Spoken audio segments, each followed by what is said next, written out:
자, 반갑습니다. 자, 이번 주 강의 시작하겠습니다.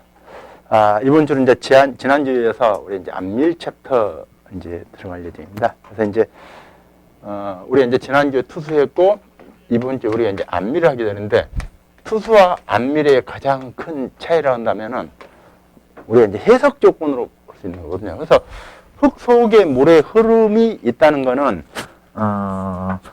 투수나 안밀이나 똑같은 어떤 조건입니다. 그래서 이제 우리가 안밀의 기본 이론은 테르자기 안밀 이론이고, 근데 테르자기 안밀 이론은 가정 조건에 어떤 얘기가 나냐면 다르시 법칙에 따르겠다, 그런 얘기부터가 바로 전제합니다. 그래서 다르시 법칙에 따르겠다라고 테르자기가 얘기를 하죠. 자, 그러면은 다르시 법칙은 뭡니까? 다르시 법칙이 바로 흙 속에 물의 흐름이죠. 우리가 지난주에 했듯이 그래서 다르시 법칙은 그래서 흙 속의 물의 흐름인데, 흙 속의 물의 흐름이라는 거는 흙 입자가 있기 때문에 흙 입자 사이에 이 간극 속을 흐르는 무기입니다. 그래서 어떻게 보면 침투 어떤 현상으로 볼 수 있고요. 그래서 이제 다르시 법칙은 그래서 이제 어떤 시페지 개념입니다. 침투 개념이고, 그래서 이건 흙 속에서의 물의 흐름이기 때문에 이 속도는 속도가 어떤 속도냐면은 흙 속에서의 물의 속도니까 투수 계수하고 그리고 수두차. 그래서 이제 이 수두차가 있어야만 물이 흐르는 그런 조건이거든요. 그래서 결국 다르시 법칙을 그냥 우리는 KI로 이해를 한번 가지면 좋습니다. 하지만 이제 이거를 우리가 다르시 법칙을 좀 더 역학적으로 접근하기 위해서 그래서 이제 Q인과 Q아웃 조건으로 해서 우리 이제 접근을 했었죠. 그래서 이제 그러다 보니까 이제 다르시 법칙은 어떻게 보면 유입량하고 유출량하고 같은 조건으로 이렇게 하는 흙 속에서 물의 흐름이 이제 다르시 법칙인데, 이 테르자기는 다르시 법칙에 따른다라고 이미 전제를 하고 있습니다. 다만 우리가 이제 그러면은 그 전에 재료 특성에서 우리 이제 사질토와 점성토의 특징으로 다시 한번 또 거슬러 올라가 보고, 사질토와 점성토로 다시 거슬러 올라간다면 점성토는 뭐예요? 점성토는 점토 광물을 많이 함유했기 때문에 점토 광물들이 물을 붙잡고 안 놔주죠.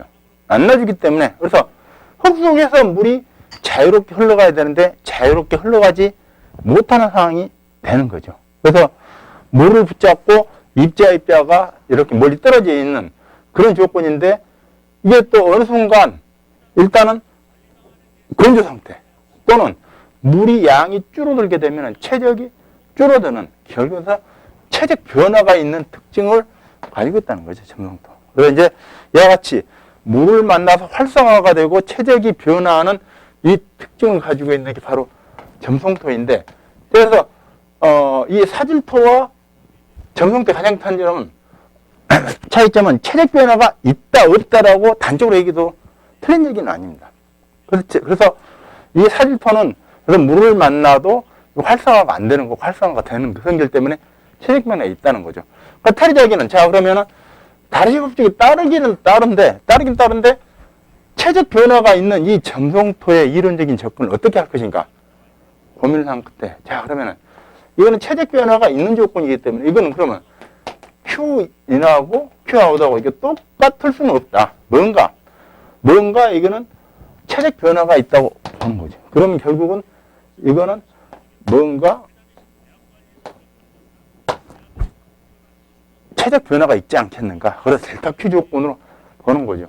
그래서 이론의 어떤 접근 자체가, 그러면 결국은 이건 델타 Q는 그러면 Q인에서 Q아웃을 뺀다 그러면 뭔가 이건 체적 변화가 있는 조건이지 않겠는가라고 하는 게 바로 테르자기 안밀 이론입니다.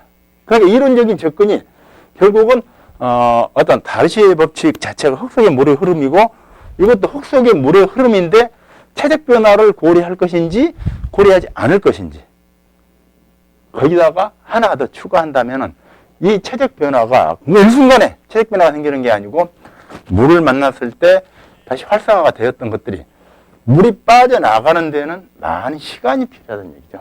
투수계속은 낮다 보니, 그래서 투수계속은 너무 작아서 많은 시간이 소요되다 보니까는 이게 추가 여기서 시간 특성을 고려하는 그러한 게 바로 이제 점성토의 특징입니다. 그래서 테리작이 이와 같이 시간 특성을 고려한 최적 변화의 어떤 성질을 가지고 있는 활성화가 쉽게 되는 이러한 점성토의 어떤 조건에 대해서 이제 접근을 합니다. 그래서 일단은 이와 같이 델타 Q는 결국 Q인지로 Q한 조건은 아니다는 거. 최적 변화를 고려한 이런 조건으로 하는데, 자, 그러면 이건 닫고 얘기하면 어떤 얘기냐면 시간 특성을 고려한, 결국은 시간 특성을 고려한 최적 변화가 있다.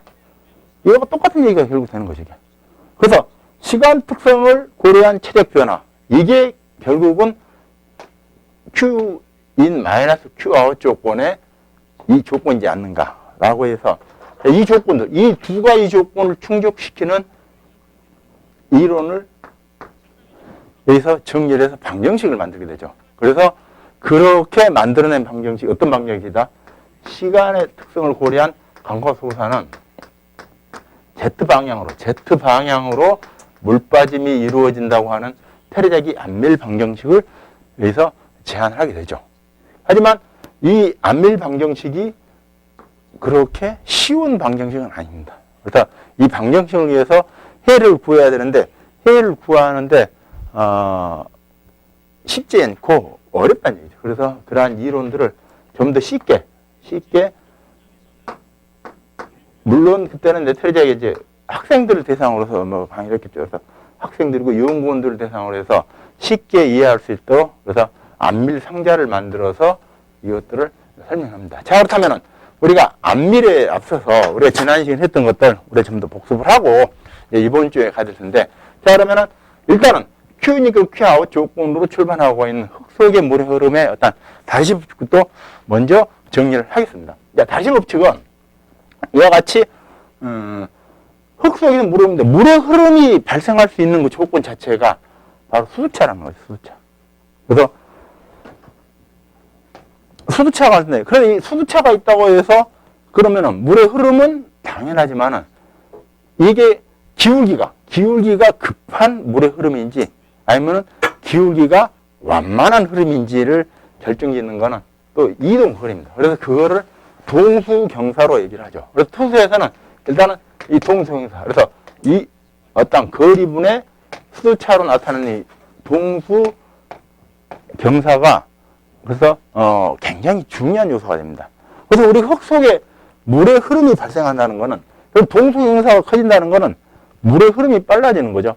물의 흐름이 빨라진다는 거는, 자, 어떤 일이 벌어지냐면은 물의 속도를, 흐름 속도를 이기지 못하고 흙 입자가 떠밀려 간다는 거죠.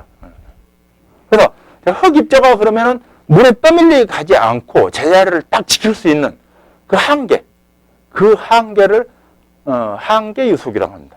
그래서 크리티컬 벨로시티. 그래서 이 한계 유속은 흙 입자가 떨어지지 않고 견딜 수 있는 어떤 한계 속도인데, 이 동수경사가 커진다는 것은 결국은 물의 흐름이 빨라지니까 흙 입자가 움직이면 되는 거죠. 그래서 흙 입자가 어떤 형태인지, 그리고 물을 따라서 흙 입자가 빠져나가게 되면 빈 공간이 커지니까 이제는 무슨 일이 벌어지냐면은, 근데 길이 넓어졌으니까 이제는 주위에 있는 물들이 그쪽으로 더 많이 또 몰리게 되죠. 그래서 유선이 집중된다는 겁니다.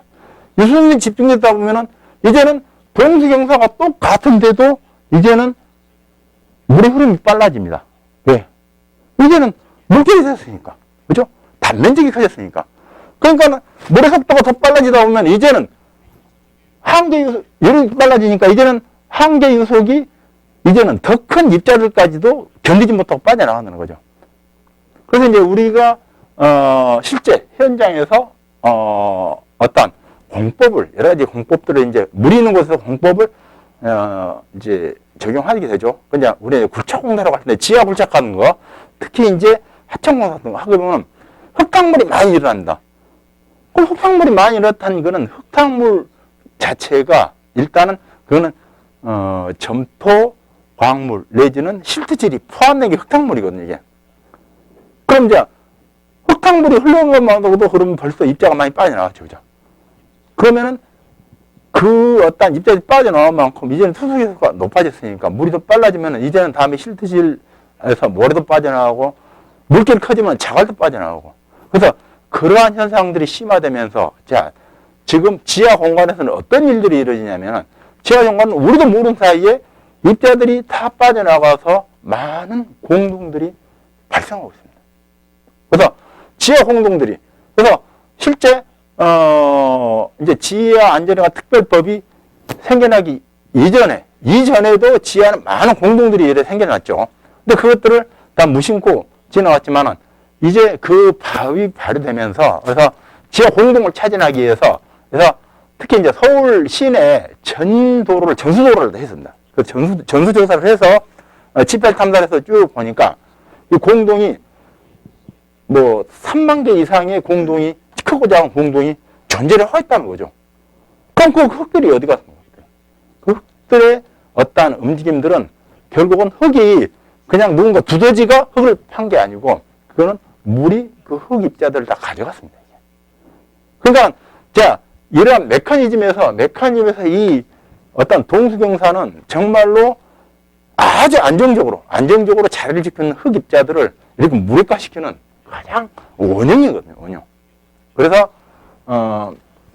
이게 동수형사인데 그럼 이 동수형사는 동수형사인데 우리가 다른 측면에서 한 접근해 본다면은 이 동수형사가 정보에 가서 흙한테 무슨 짓을 하냐면은 유용력을 0을 만들어 버립니다.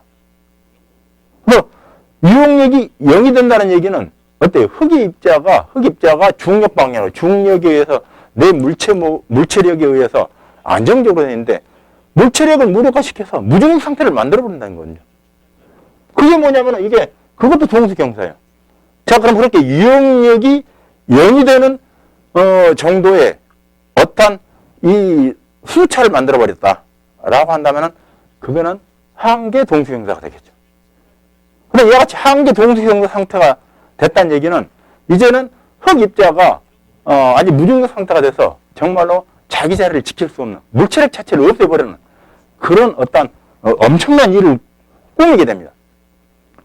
근데 그때 공교롭게도 만약에 C값도 없는 사질토 지방이다 라고 한다면은 그때는 전단 강도까지도 0을 만들어버리는 킥센터 현상이 또 발생하게 되겠죠. 그래서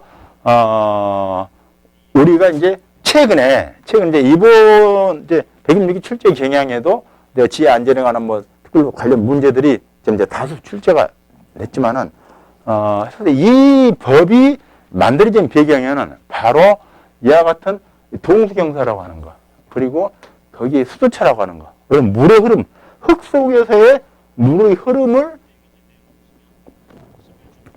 만들어내는 어떤 이 수차라는 이 원흉에 대해서 거기서 대응할 수 있는 법이 바로 지하 안전에 특별법이라고 해도 과언은 아닙니다. 그래서 실제 이 법에서 많은 것들을 얘기하고 있고 지하 불착을 했을 때 흙막의 벽체의 안정을 얘기하고 구조적인 안정을 얘기하고 치마를 얘기하고 주변의 영향을 얘기하는데 주변의 영향마저도 자 전제하고 있는 것들이 바로 물의 흐름이거든요. 그래서 자, 이 법에서는 어떤 얘기를 하냐면은 자, 당신들이 만약에 지하 20m 이상 구축하고 싶을 때는 그럼 반경 몇 킬로 범위 내까지 전부 다 물의 흐름 특성을 한번 파악을 해봐라 라고 하는 게 이 법에서 이미 매뉴얼로 정해버렸어요.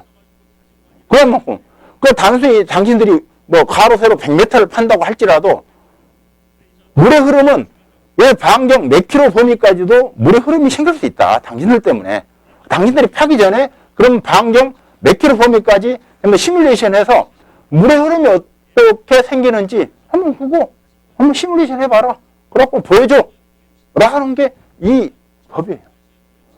설사 20m가 안 된다 할지라도 일단 10m 이상을 땅을 파고 싶으면은 그러면은 일단은 자, 이 그 부착 깊이의 최대 2배, 3배 범위까지는 분명히 물의 흐름이 발생하고 있고 물의 흐름이 발생한다는 거는 일단은 여러 가지 지하 공동이 할 수 있는 아주 위험한 요인들 거기에 발생하게 되고 그리고 거기에 이제 추가적인 것들이 나옵니다. 그래서 추가적인 것들은 자 우리가 이제 지중력의 이제 기본 것들 우리가 정리를 했었는데, 지중력에서 자, 이제 중력 방향으로 작용하고 있는 응력 조건은 일단은 유상자중을 구하기 위해서는 높이, 기준점 2의 높이 곱하기 여기서 중력 방향으로 일단 단인데, 자, 이게 우리가 이제 지난주에도 얘기했어. 그래서 흙이 물 위에 떠 있다고 이제 이런 얘기를 했었는데, 그래서 흙이 물 위에 떠 있다고 보는 게 가장 좋은 표현이거든요. 그래서 자, 포화되어 있다는 얘기는 결국은 흙 입자가 물 위에 떠 있는 겁니다. 그래서 물에 떠 있기 때문에 자, 그럼 흙 입자가 그래서 기본적으로 물이 떠받치는 물의 단위 중량만큼은 제외돼 버리고 나머지만 내가 가지고 있는 어떤 응력 조건이거든요. 근데 자, 이게 해서 이렇게 해서 물의 흐름이 발생해서 지하 수위가 낮아졌다는 거는 그러면 결국은 물이 떠받치고 있던 물이 그 힘이 없어져 버리니까, 떠받침이 없어져 버리니까 그러면은 흙에 어떤 물체력이 커지는 거예요. 그래서 갯마 프라임이 Z 갯마 토탈 값으로 바뀌면서 물무게만큼, 그래서 1m당 1톤의 무게가 갑자기 증가를 합니다. 그러니까 전혀 개발 행위를 하지 않는 그 인접 집안에도 개발 행위를 한 것처럼 델타 P가 생겨버리는 거죠. 델타 P가 생긴다는 얘기는 뭐예요? 델타 P 때문에 자, 우선은 직위치마가 생깁니다. 그리고 만약에 안밀 조건이라면은 그래서 안밀치마까지 발생하죠. 그래서 그와 같이 전혀 그쪽에 위해를 가하지 않는데 우리는 우리 땅만 팠는데 당신들 때문에 우리 건물이 기울어져서 문이 안 닫혀 균열 갔어. 과거에는 막 목소리 큰 사람이 이겼는데 이제는 해보니까 그동안에 계속 심증만 갖고 물증이 없었는데 이제는 그게 물증으로 이렇게 제시가 되는 그런 이론들이 이제는 속속들이 이게 이제 뒷받침이 되고 있고 증명이 됐고 그래서 이제는 이게 법으로 나온 거죠. 자, 그러니까 이와 같이 지하 공동이 생기는 것도 문제지만은 물이 흘러가면서 공동이 안 생긴다 할지라도 이렇게 지하수위 변동에 따라서 즉시치마가 생기고 안밀치마가 생겨서 옆집 건물이 금이 가고 문이 안 닫히고 하니 파기 전에 적어도 자, 이러한 어떤 지하수위 변동에 따른 옆집에 피해는 생기는지 안 생기는지 그것도 문에서 시뮬레이션 해봐라 라는 얘기죠. 그래서 이 법에서는 그래서 특히 이 투수 조건에 대해서 굉장히 엄격한 그런 기준들이 많이 적용이 되고 있습니다. 그래서 자, 이제 그러면은 거기서 쓰는 프로그램들이 대부분이 다 이게 다르시 법칙에 어떤 의존하는 Q1, Q아웃 조건의 그 이론들을 가지고 이게 해석들을 하게 됩니다. 그래서 침투 해석을 하고 거기에 대해서 많은 이제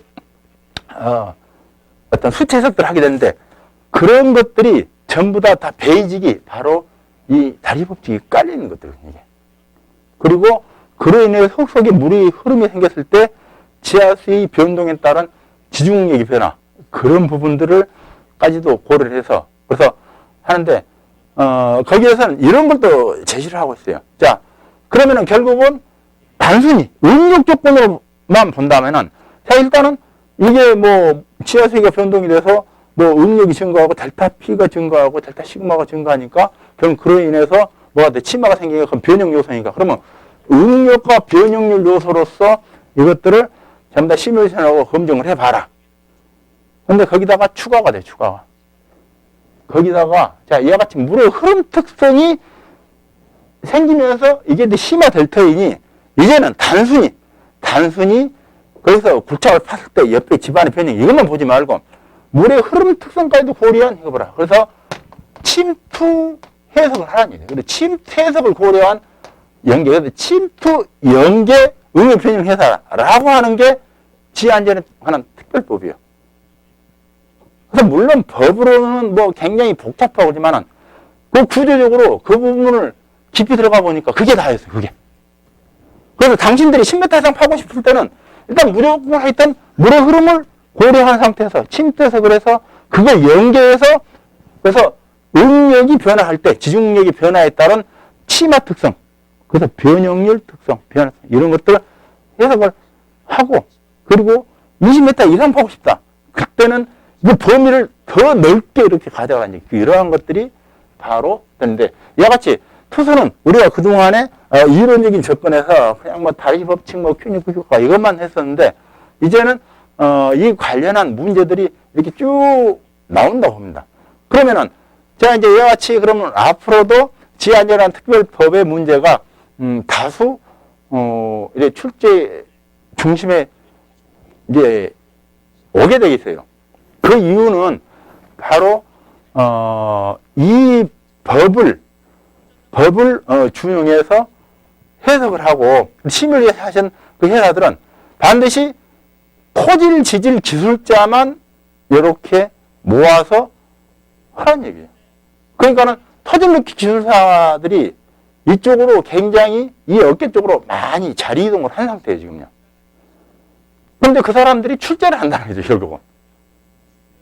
그 사람들이 출제인으로 들어가니까 결국은 우리는 이제는 또 그 영향에 쫓아갈 수 없겠다는 얘기죠. 그러니까는 또 이번에도 그러니까는 상당히 이거 시험 문제로 봐서는 장난스러운 부분이 있어요. 분명히 누군가가 이 관련 있는 사람이 가서 자기들 식구들을 좀 몰아주기 위한 그런 냄새가 나는 그런 문제들이 굉장히 많아요. 그 심지어는 거기에 있는 게 지혜 안전이나 특별법이 아니고 안전점검이란 말을 이렇게 해가지고 또 이렇게 정말로 어떤 짜고 치는 고소처럼 하는 냄새가 나는 이런 문제도 실제가 되는 얘기죠. 근데 그렇지 않다고 하더라도 결국 경향이 이제는 그쪽으로 많이 옮겨가기 때문에 우리가 투수에서 단순히 그래서 하는 이론들을 여기서 끝을 내지 마시고 그래서 여기 있는 것들을 우리가 제대로 이해를 한다면은 거기에 우리가 쉽게 어떤 대응할 수 있는 그런 것들이 될 수 있고 그리고 이제 우리가 투수에서 우리가 상향 침투에 따른 뭐 퀵핸드 뭐 검토하는 방법들 뭐 다 했었잖아요. 근데 그것들이 바로 지하안전한 특별법의 매뉴얼에 그게 바닥의 안정 조건으로 반드시 해석해서 넣게 돼 있어요, 이게 또. 그죠?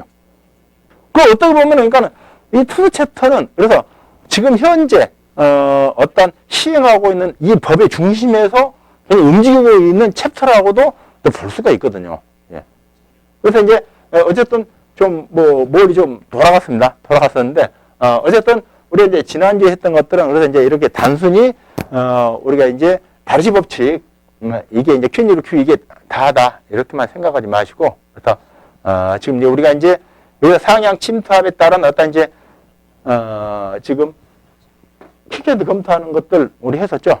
그래서 여기서 물체리그 검토하는 방법, 그 다음에 한계 동선을 검토하는 방법들 두 가지 방법 검토하고 있는데 그 검토하는 방법도 그러니까 앞서 얘기했던 그 부분에서 실제 연관이 되어 있고 거기서도 그 매뉴얼에도 제시가 되고 있는 그러한 사항이고 그리고 한계 요소, 이 한계 요소 때문에 어떤 입자가 위시됨에도 발생하는 공동 현상의 메커니즘이랄지 그리고 또 결국은 이걸 우리가 이제 한계 요소 사례를 빨리 검토하는 방법들 이런 방법들이 다 거기에 포함이 되어 있는 그런 것들다 이제 그렇게 생각하면 될 것 같아요. 자 그래서 이제 우리가 이제 지난주에 했던 것들은 그래서 일단은 흙 속의 물 흐름인데 흙 속에서 물 흐름이 발생할 수 있는 가장 좋은 조건은 바로 이제 이제 수두차인데 이 수두차가 발생하는 것들은 물이 흘러가지 못하도록 댐을 막는다든가 아니면 하천 제방을 쌓았는데 비가 왔을 때 어떤 제지 쪽에 어떤 수위가 올라가면서 수두차가 발생한다든가 그래서 여러 가지 어떤 자연적인 환경 속에서의 수두차가 발생하는 것들 그리고 뭐 댐과 같이 우리가 인위적인 조건에서 수두차가 발생한다든가 또 지하 굴착을 하다 보니까는 지하 굴착에 따른 어떤 수두차가 발생한다든가 그래서 여러 가지 조건의 수두차가 발생하는 그 조건들이 흙 속에 물의 흐름을 만들어 가는데 우리가 이제 투수에서 하는 것들은 일단은 그걸 좀 단순하게 해석을 하기 위해서 시간 특성을 고려하지 않는 조건으로 해석을 합니다.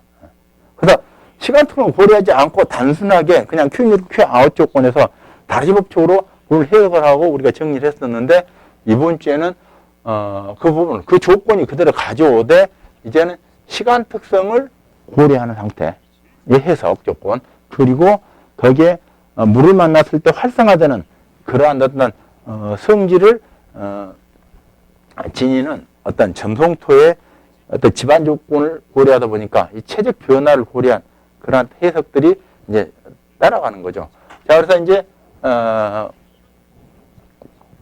우리가 투수에서 했던 것들은 그래서 이제 일단 이런 것들을 했습니다. 그래서 자, 그래서 이 수두차를 만들어가는 조건들이 그래서 자, 이제 기준면에서 봅니다. 자, 이게 기준면은 누가 정한다? 내가 정한다 그랬죠. 그래서 내가 정하고 그냥 정하지 않아도 우리가 기준면은 일반적인 기준면은 지표면입니다. 그래서 사람이 걸어다니는 이 지표면이 사실은 기준이 되거든요. 그래서 지표면에서부터 내 위쪽에 보라는 건 높이 개념이니까 그건 헤이트 개념으로 H라는 표현으로 해서 헤이트를 쓰는 거고 내 발 아래는 일단은 발 아래는 깊인데 그 방향 통해서 그 부분을 Z 방향으로의 어떤 깊이 조건으로 이렇게 표현을 하거든요. 그리고 이제 이 깊이 조건을 또 다른 조건으로 한다면은 심화 조건으로 한다면은 그다음 이걸 세틀먼트 S로 한다든가 이렇게 S나 Z로 표현을 하기도 합니다. 그래서 뭐 대기층이 치마가 생기는 건 의미가 없으니까 그래서 집안이 치마가 생긴다면은 기준면을 지표면을 기준으로 해서 뭐 헤이트 내지는 Z 조건인데 자 그러면 높이로 나타내는 지표면보다 높은 이쪽에 있는 어떤 것들은 우선 댐이 있고 그리고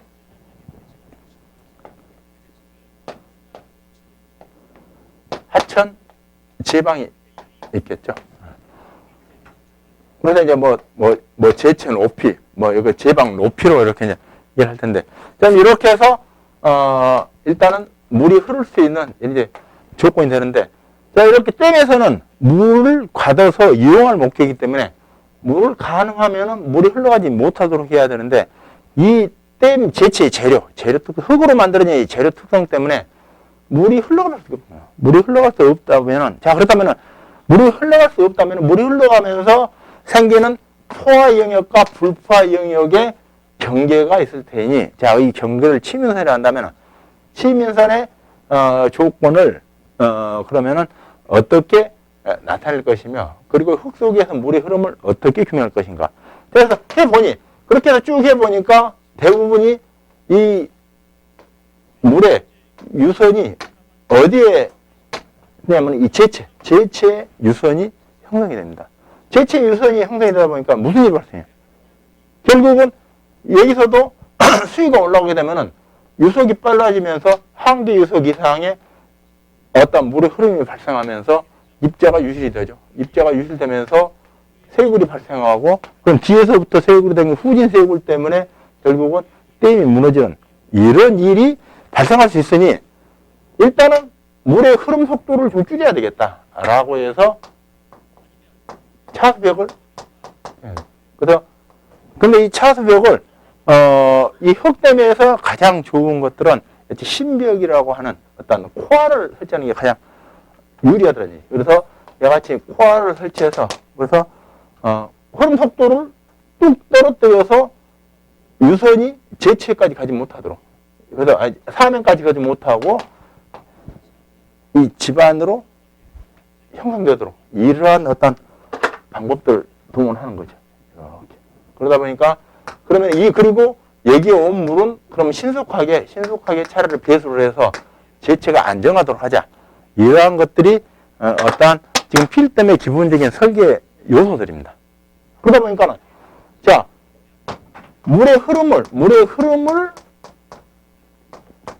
막을 수는 없지만은 일단은 유속을 최소화시키고 그래서 유속을 최소화시키고 그리고 치면선을 아래로 뚝 떨어뜨리는 이러한 어떤 신벽을 설치하려면은 이건 투수 해수가 낮은 셰립토로 해야 되는데 이 셰립거동이라는 이 셰립토의 어떤 다짐 특성 자체가 투수 해수를 낮게 하는 목적의 어떤 다짐이다 보니까 주로 수빈 쪽에서 다져야 되고 진익에서 이상 구조의 조건을 만들어서 물의 흐름을 많이 막아야 됩니다. 그러다 보니까는 어떤 압축성은 아직 큰 그 조건 그대로의 어떤 신벽이 형성이 된다는 얘기죠.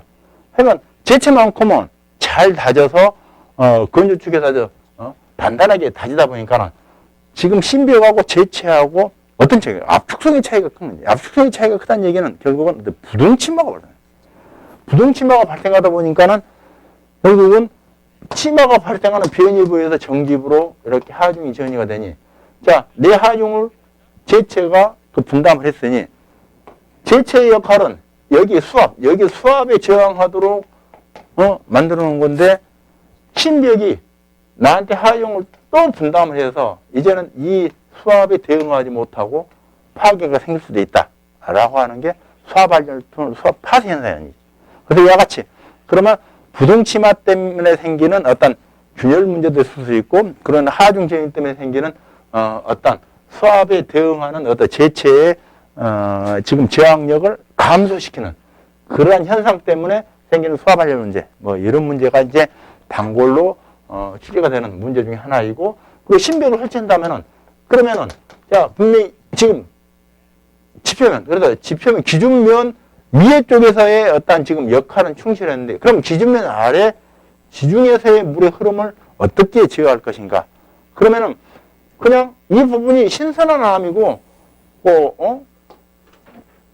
투수계수가 낮은 암이라고 한다면은 전혀 걱정할 필요는 없지만, 암이라고 하는 거는 이게 어떤 마그마가 식는 과정에서 기본적으로 그게 균열이 생길 수밖에 없어요.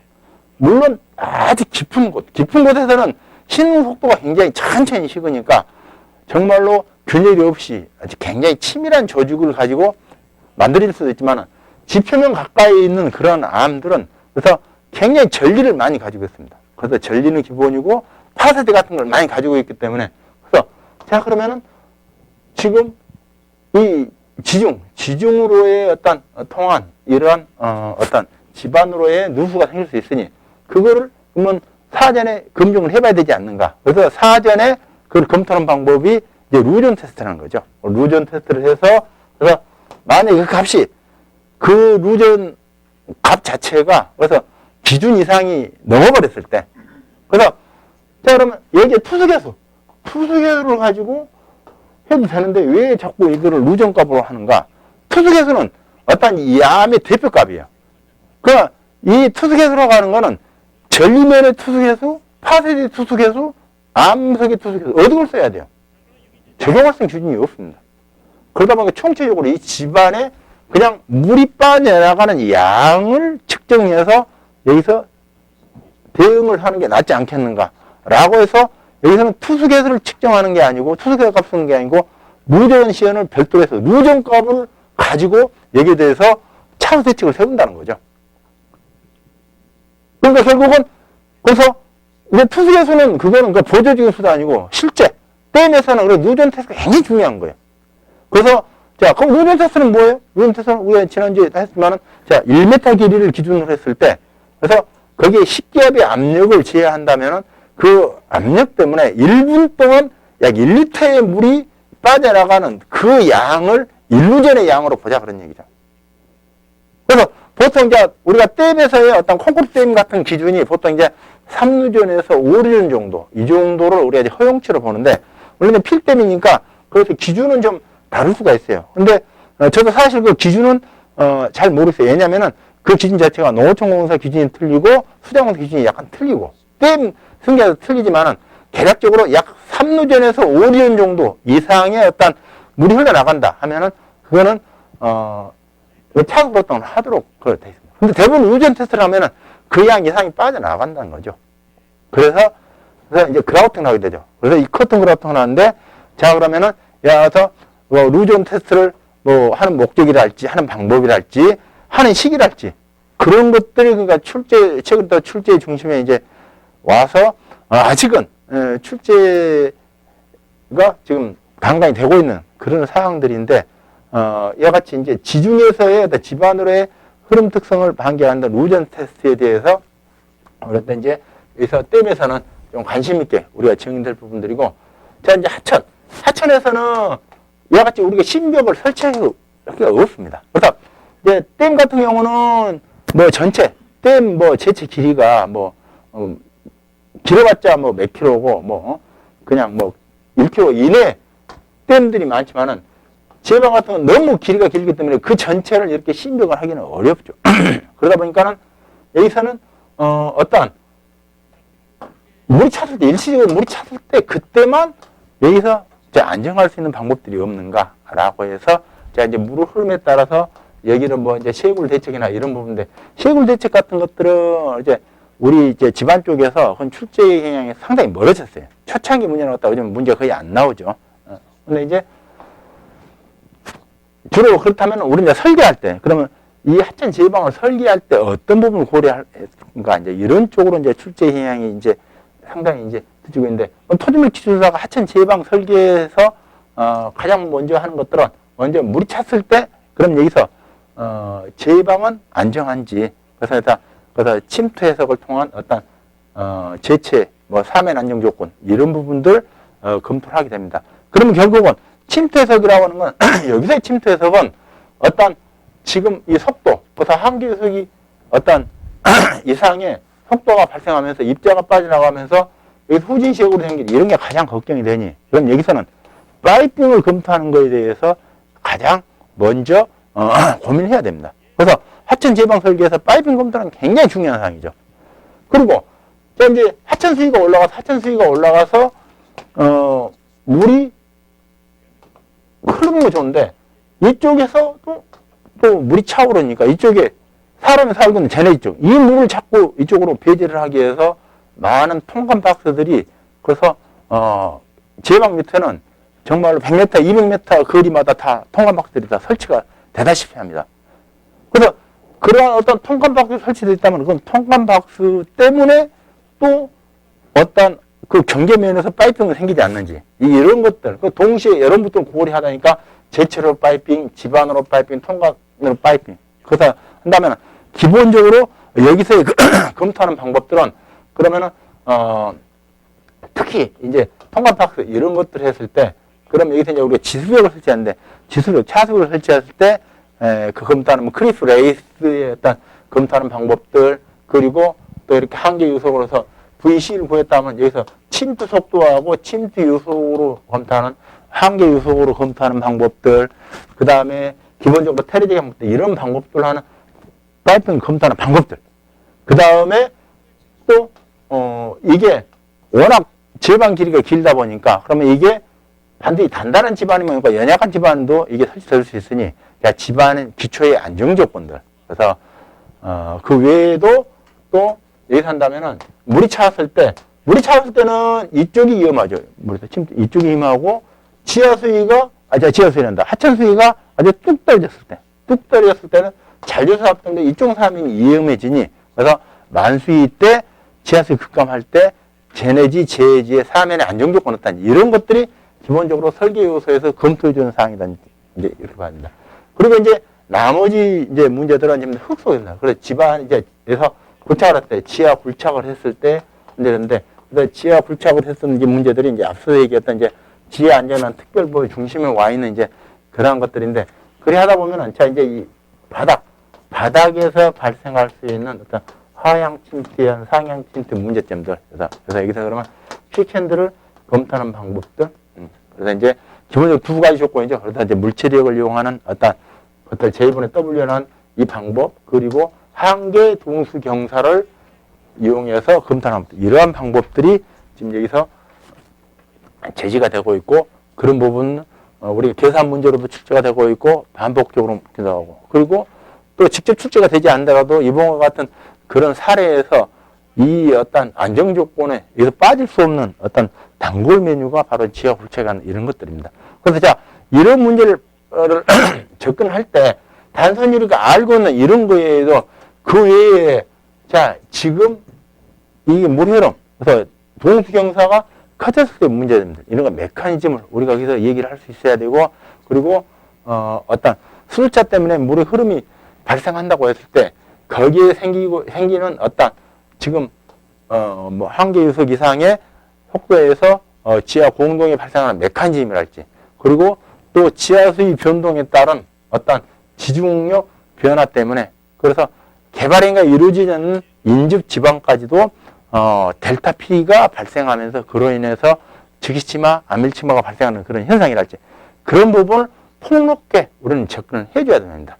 그래서 단순히 뭐 과거에 뭐 공식 외워가지고 했던 그런 것들에서 이제 조금 더 탈피를 해야 되고, 그럼 이제 투수에서 이와 같이, 그럼 이제 이거 수두차가 중요하지만 그 다음으로 중요한 거는 이와 같이 K라는 거예요. 투수개수. 투수개수가 중요한 이유는, 그래서 모든 투수개수가 결국은 이 어떤 속도를, 그래서 침투 속도를 여기서 증가시키고 떨어뜨리는 그런 역할이기 때문에 투수개수는 또 굉장히 중요합니다. 그래서 여기서 모든 해석 조건, 침투 해석에 대해서 투수개수는 정말로 또 굉장히 중요한 요소가 되는 거죠. 그러다 보니까 투수개수를 산정하는 방법들, 그래서 투수개수에 영향을 미치는 인자들, 그런 것들은 꼭 가져가야 된다. 그러니까 이번에 또 이것도 출제가 됐죠. 그러니까 이게 정말로 대단한 건 아니지만은, 그렇지만은 중요한 것들은 중요한 대로 우리가 항상 거기서 딱 가지고 다녔는지, 그래서 언제든지 그렇게 펼칠 수 있도록. 그러니까 이번에 투수개수 나왔으니까, 이제 당분간 투수개수 안 나올 거야 라고 방심하면은 한 번 더 나올 수도 있어요. 요즘 출제위원들이 그렇게 야갔어요. 야가 빠져가지고, 그래가지고 어떻게 이 사람들을 많이 떨어뜨릴까? 그 사람들 합격시키려는 출제 고민하는 게 아니고, 응시 인원은 엄청 많은데 그거 골라내야 되잖아요. 그러니까 어떻게 이 사람들을 함정에 빠뜨릴 것인지, 어떻게 이 사람들을 빨리 쉽게 골라낼 수 있는 그런 어떤 유형의 출제를 많이 한다는 얘기죠. 그런데 분명히 그 사람들은 일주일 전부터 이제 가서 이제 놀고 묵고 출제도 하면서 여러 개 고민하면서 많이 할 거 아니에요. 그러면 기출문제들도 한번 쭉 내려 봐보고, 지금도 공부도 안 하다가 이제 문제 내려니까 답답하니까. 그래서, 이번엔 뭘 낼지를 고민할 거 아니에요. 그러다 보니까는 그래, 이번에는 그냥 대충 영어로 한번 쫙 가져볼까 이런 식으로 하고, 투수개수는 이번에 나왔으니까 이 사람들이 분명히 이제 방심하고, 이거는 이제 그냥 공부를 안 할 거야. 그럼 이번엔 단답을 한번 내볼까 이런 식으로 또 혀를 찌르기도 합니다. 근데 중요한 게는 우리가 이제 어떤 150문항을 우리가 기본 베이로 이제 가져가는데 그 안에 다 이제 포함이 되지만은 일단은 그 중에서도 아주 중요한 것들은, 그럼 여기서 투수개수에 관련한 것들, 그리고 여기서 어떤 지상에서, 지중에서, 그래서 댐에서, 하천에서의 또 지하 굴착에서 중요한 부분들, 이런 부분들은 꼭 가져가야 된다. 이제 이게 우리가 지난주에 했던 것들입니다. 그래서 이제 이번 주에는 우리가 이제 이어서 이제 지금 이론, 그래서 다르시의 법칙을 이제 테르작이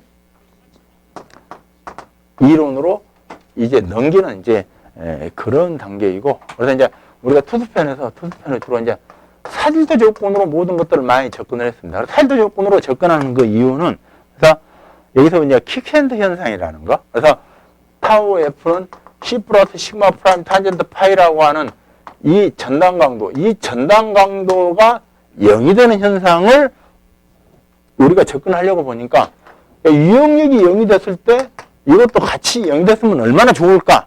라고 하는 게 이론적인 접근이거든요. 그러니까 결국은 그렇다면 결국은 C가 0이라는 전제하에 유형력이 0이네. 유형력이 0이 되는 어떤 조건? 한계 동수경사. 그래서 동수경사가 계속해서, 그 한계 동수경사라는 거는 개략적으로 우리가 어떻게 생각하냐면은, 갬마 세츄레이션, 포화된 흙의 무게가, 그래서 평균값으로 이렇게 평균을. 그래서 물론 15에서 20 범위라고 볼 수 있지만 평균은 17 정도, 이 정도 흙이 굉장히 많았습니다. 그래서 17kN 세제곱미터 값이 유명한데, 이 정도 한다면 여기서 물을 빼고 나면은 그 실제 남아있는 흙 무게는 7kN 밖에 안 되거든요. 그럼 물은 얼마입니까? 물은 일단 10kN이에요. 그죠? 그러면은, 10kN하고 7하고 한다고 했을 때, 그러면은, 물무게가, 그리고 갬마 W에 갬마 서브가, 이제 항구동수경사였죠. 항구동수인데, 그래서, 여기가 10이고, 여기가 7이라고 한다면은, 그러면은, 흙 높이가, 여기서 수두차가 3m가 발생해가고, 여기서, 침투 수압이, 예를 들어서 300kN 제곱미터의 어떤 수압이, 침투 수압이 작용한다 한다면은, 여기에 대응하려면은, 이거는 300이 되려면은 4.5m 정도 되는 흙높이가. 그죠? 그러니까 수두차 3m가 발생했을 때 거기에 견디려면은 4m 이상의 흙높이가 돼야만 거기서 견딘다니까요. 그래가지고 이게, 암산이 잘 안 되네. 그죠? 4점. 괜히 여기서 어렵게 해가지고 31.5 나옵니까, 이게? 이게 300이 되려면은. 37에 28. 4kg, 4kg 28인가, 그죠? 4.몇 kg 높이가 된다니까. 이거 3m가 아니고 4m 높이 이상이 되었나요, 그죠? 그 흙높이가, 그러니까 이와 같이, 그러니까는 뭐 4.2라고 가정할게요. 4.2m 일 때, 그때가 이게 항기동성이잖아요, 그때가. 그때가 유용력이 0이에요, 그때가. 그때가, 그러니까 다시 말해서, 이 수도차가 3m에 견디려면은 흙높이가 4.2m 이상이 돼야만, 그래서 간신히 거기서 유용력이 0이 안 되는데, 그 이상이 되면 유용력이 0이 되고, 유용력이 0이 됐을 때, 그랬을 때 전당도가 0이 되는 이 현상을 이론적으로 접근하려고 보니까 C가 없다는 전제하에서 저렇게까지 줬잖아요. 그래서 우리가 푸세에서는 킥산드 현상을, 그래서 C가 0인 조건에서 접근을 하고 있습니다. 근데 실제 우리가 공법이 제하되는 그런 어떤 지중해 조건은 C가 0인 그러한 조건이 다는 아닙니다. 그리 아닌 조건도 있거든요. 그러니까 C가 0이 아닐지라도 실제 유용력이 감소하면서 생기는 문제점들은 굉장히 크다고 볼 수 있고, 그리고 C가 0이라고 한다면 전당과 0까지 되는 이러한 현상들이 있다라고 하는 것들이 바로 어떤 사질토에서의 접근입니다. 그러다 보니까 여기서는 이제 투수에서는 그래서 그냥 묻지도 않고 따지도 않고 사질토라고 우리가 전제하고 넘어가거든요. 그래서 실제 우리 현장에서는 사질토가 아닌 집안도 그래서 거기에 대해서 보일링을 검토를 해 주는 게 맞습니다. C값이 0이 아니라 할지라도. 하지만 이론적인 접근은 C가 0이라는 전제하에서 이런 접근하고 있다. 이렇게 이해하시면 좋을 것 같고요. 자, 이제는 그래서 이제 이번에는 점토 광물을 다량 하고 있는 점송토가, 그래서 시간 의존적으로 물이 이제 흘러가면서 생기는 그 현상인데, 지금 여기서는 지금까지 했던 게 제가 어떤 거냐면은 물이 흘러가야 되는데 막았어요. 뭐가 댐이 막고 하천이 막고 지하 물척을 하면서 차수벽이 막았어요.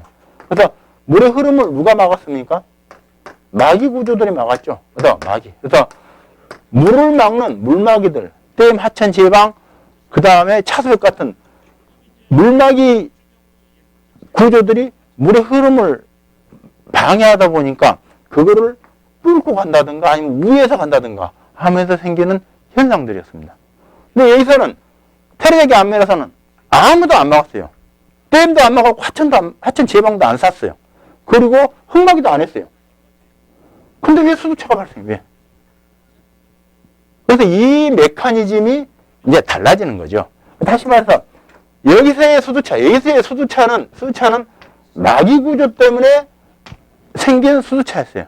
그러니까 이 수도차 때문에, 그래서 이 수도차 때문에 결국은 물이 흘러가면서 생기는 현상들이니까 이 마기 구조 때문에 생긴 수도차에 의한 물의 흐름 특성은 여기서 그러면은 여기서 침투 수압으로 그래서 바라봤지만은 여기서는 막지도 않았는데 그냥 난데없이 수도차가 생겼다는 게, 수도차가 뭐 때문에 생겼어요? 여기서는 델타 P 때문에, 델타 P 때문에. 메커니즘이 틀려요. 그러니까 여기는 델타 P하고 관계없이 막혀서 생긴 거니까 그냥 물이 흘러가면 생긴 침투 현상이니까 수도차를 침투 수압으로만 바라보면 되는데, 여기서는 막지도 않았는데 생기는 수도차이니 이거를 바라보는 시각을, 자, 델타 P 때문에 생기는 수도차이니 그냥 이거는 그냥 침투 수압으로 보지 말고 그 순간 제어하는 순간 이 자체가 과잉 강극수로 나타나니까, 그래서 여기서는 과잉 강극 수압으로 바라보는 어떤 게 테레적의 안미리론입니다. 그래서 이제 자료실에 있는 그 유인물 한 장짜리 그 보면은 그래서 수도차, 똑같은 수도차가 그래서 예침투 수압인지 과잉 강극 수압인지 그것들을 거기서 이렇게 방향을 이렇게 제시를 하고 있거든요. 그러니까 메커니즘 자체가 그래서 이와 같이 어떤 마기 때문에 그래서 물이 어떤 흐르는 물막이 어떤 구조적인 특성 때문에 흘러가면 생기는 어떤 압력인지 아니면은 그냥 델타 B 때문에 생겨난 어떤 과잉 강수압인지 그 바라보는 시각을 달리해서 우리는 접근을 해야 되고 그렇다면은 우리가 좀 쉬었다가 이어서 그럼 이제 우리가 이제 강론에서는 테러력이 안밀 이론을 중심으로 해서 델타 B 때문에 생긴 델타 H에 대해서 좀 더 정리를 하겠습니다. 좀 쉬겠습니다.